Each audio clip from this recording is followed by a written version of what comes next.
সন্দ্বীপের একদম দক্ষিণ প্রান্তে ছোঁয়াখালী ঘাটের ঠিক দক্ষিণ পাশে অবস্থিত সেই জায়গায় যাকে বহু বছর ধরে স্থানীয়রা কালিরচর নামে চিনে এসেছে। সন্দ্বীপের মানচিত্রে এটিই বলতে গেলে সে সীমানা, এরপরেই বিশাল সমুদ্র আর দিগন্তজোড়া প্রাকৃতিক সৌন্দর্য।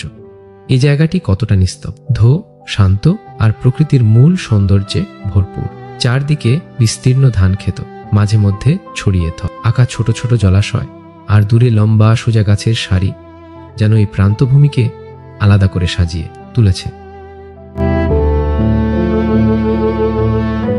হ্যালো এভরিওয়ান, আসসালামু আলাইকুম। সবাই কেমন আছেন? আশা করি সবাই ভালো আছেন। আমি আলহামদুলিল্লাহ ভালো আছি। আজকে আমি আসি হচ্ছে একেবারে সোয়াখালী ঘাট থেকে একটু দক্ষিণ দিকে। এই জায়গাটা কিন্তু মগধারাতে পড়ছে, আর আমার সামনে যে জায়গাটা দেখতে পাচ্ছেন ঠিক ওদিকের পর হচ্ছে এটা মাঠভাঙ্গাতে পড়ছে আর কি। আর এদিকে হচ্ছে সোয়াখালী ঘাটটা, অর্থাৎ এটা হচ্ছে বেরিবাদ দিয়ে হচ্ছে এখানে আসতে হয়। আর এই জায়গাটার মেনলি হচ্ছে আগে ছিল হচ্ছে কালিচর বলা হয় এই জায়গাটিকে। আর সন্দ্বীপের দক্ষিণ প্রান্তে এখন বলতে গেলে আমার সামনে যে জায়গাটা দেখতে পাচ্ছেন, সামনে হচ্ছে চর আছে নিচে, অর্থাৎ নতুন করে চর জেগে উঠছে আর কি। এরপর হচ্ছে কেয়ারা বাগান, দেন এরপর হচ্ছে বিস্তৃত সাগর নদী। আর এখানকার দৃশ্য হচ্ছে সুন্দর বলা যায় বিকেলবেলা, কারণ হচ্ছে বিশেষ করে ছোঁয়াখালীর এই কর্নার থেকে শুরু করে একেবারে উত্তর পর্যন্ত সবগুলো হচ্ছে ঝাউ গাছ, যার কারণ হচ্ছে এখানকার দৃশ্য বিকেল হলে বা এনি টাইম যে কোনো টাইমেই সুন্দর এখানকার দৃশ্য। আর আপনারা যারা হচ্ছে একদিনে ট্যুরে আসতে চান বা হচ্ছে কয়েকদিনের প্ল্যান নিয়ে আসবেন সন্দ্বীপে, সেক্ষেত্রে হচ্ছে আপনারা বিভিন্ন জায়গাতে সময় নিয়ে ঘুরতে পারেন। আর চাইলে হচ্ছে যদি সময় থাকে হাতে পর্যাপ্ত, সেক্ষেত্রে হচ্ছে আপনারা চাইলে এই জায়গাটিতেও আসতে পারেন। অর্থাৎ ছোঁয়াখালী থেকে একটু দক্ষিণে হচ্ছে এই জায়গাটা আছে। এটাও অনেকটা বলা যায় হচ্ছে আপনার মগধারাতে পড়ছে এই জায়গাটা।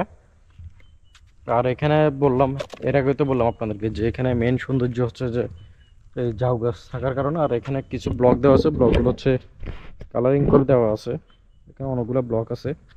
আর যখন হচ্ছে জোয়ার হয় বা জোয়ার আসে এদিকে, তখনকার দৃশ্য কিন্তু অন্যরকম হয়ে যায়। কারণ হচ্ছে আপনারা জানেন যে জোয়ারের সময় হচ্ছে এইসব জায়গাগুলো অনেক বেশি সুন্দর থাকে, কারণ হচ্ছে জোয়ারের সময় অনেক সময় দেখা যায় পানি এখানেও পর্যন্ত উঠে যায়, অর্থাৎ পানিতে একেবারে ভরা থাকে আর কি এই জায়গাটা। আর যারা হচ্ছে যাদের বাইক আছে, আপনারা চাইলে স্বাচ্ছন্দ্যে এইসব জায়গাগুলোতে ভিজিট করতে পারেন। বিকেলে সুন্দর একটা সময় কাটাতে পারবেন এখানে।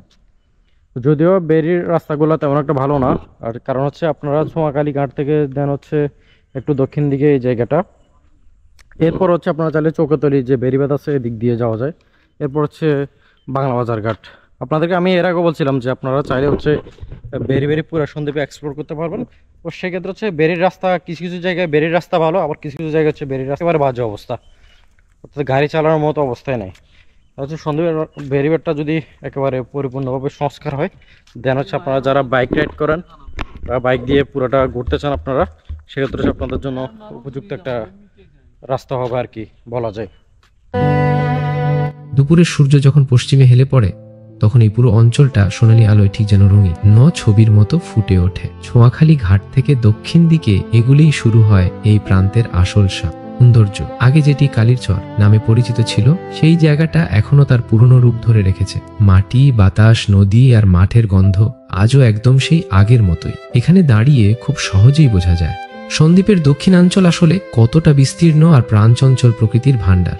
আর সামনে থাকা দীর্ঘ সবুজ ঝোপঝাড় যেন পুরো এলাকা জুড়ে এক প্রাকৃতিক দেয়াল তৈরি করেছে। এখানে দাঁড়িয়ে আপনি যেদিকে তাকাবেন শুধু মাঠ আর সবুজ, দূরে দিগন্তের শেষ অবধি প্রসারিত সোনালী ঘাসে সমুদ্র, বাতাসে হালকা লবণাক্ততার গন্ধ আর পাখিদের ডাক মিলিয়ে এই জায়গা যেন আপনাকে অন্য এক পৃথিবীতে পৌঁছে দেয়। সন্দ্বীপের দক্ষিণ প্রান্ত হয়তো বহু মানুষের কাছে অপরিচিত, কিন্তু যারা একবার এখানে আসে তাদের মনে জায়গাটা চিরস্থায়ী হয়ে যায়। প্রকৃতি প্রেমিক, ভ্রমণকারী কিংবা যারা নিস্তব্ধতা খুঁজে বেড়ান, সবার জন্যই এই কালিচর ঘেঁষা অঞ্চল একটি নিখুঁত গন্তব্য।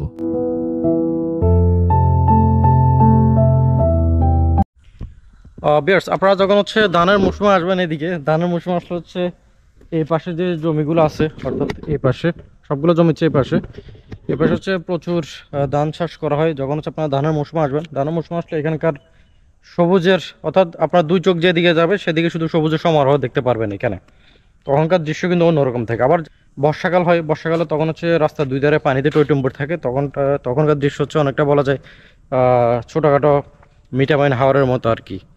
আর আপনারা যারা হচ্ছে আসতে চান, আপনারা যে কোনো টাইমে চাইলে আসতে পারেন। তবে বিকেলবেলা যদি উপভোগ করতে চান, আপনারা চাইলে হচ্ছে বিকেলবেলা এখানে আসতে পারেন। বিকেলবেলা আসলে আপনারা এখানে সুন্দর একটা টাইম স্পেন্ড করতে পারবেন। আর আপনাদের যে পছন্দের জায়গাগুলো আছে, আপনারা চাইলে সবগুলোতে স্বাচ্ছন্দ্যে ভিজিট করতে পারবেন। বিয়ার্স, আপনারা যখন হচ্ছে এখানে আসবেন, এখানে আসলে হচ্ছে আপনারা এখানে গরুর পাল দেখতে পাবেন, এরপর হচ্ছে মহিষের পাল দেখতে পাবেন।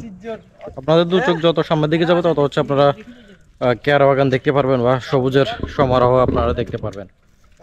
আর এখানে কিন্তু একসময় খুবই জমজমাট ছিল বলা যায়, আরও অনেক আগে, যখন হচ্ছে অনেক জনবহুল ছিল বা হচ্ছে এখান দিয়ে নৌকা বা মানুষজন যাতায়াত করতো, তখন হচ্ছে অনেক মানে জমজমাট বলা যায় আর কি, অনেক জমায়েত ছিল। কিন্তু কালের বিবর্তনের সময়ের স্রোতে হচ্ছে অনেক কিছু নদী গর্ভে চলে যায়। আর সে হিসাব করলে হচ্ছে এখন অনেক কিছু নাই বললেই চলে। অর্থাৎ আপনি 10 বছর আগে একটা জায়গায় যেমন দেখবেন, 10 বছর পরে দেখবেন যে এটা অন্যরকম হয়ে গেছে। হয়তো ঠিকঠাক থাকবে, হয়তো আর উন্নতি হবে, নয়তো আর অবনতি হবে, এই ধরনের আর কি। সো আজকের ভিডিও এতটুকু পর্যন্ত। চলো, আপনাদের সাথে দেখা হবে নেক্সট ভিডিওতে। আপনারা সবাই ভালো থাকবেন, সুস্থ থাকবেন। সালামু আলাইকুম।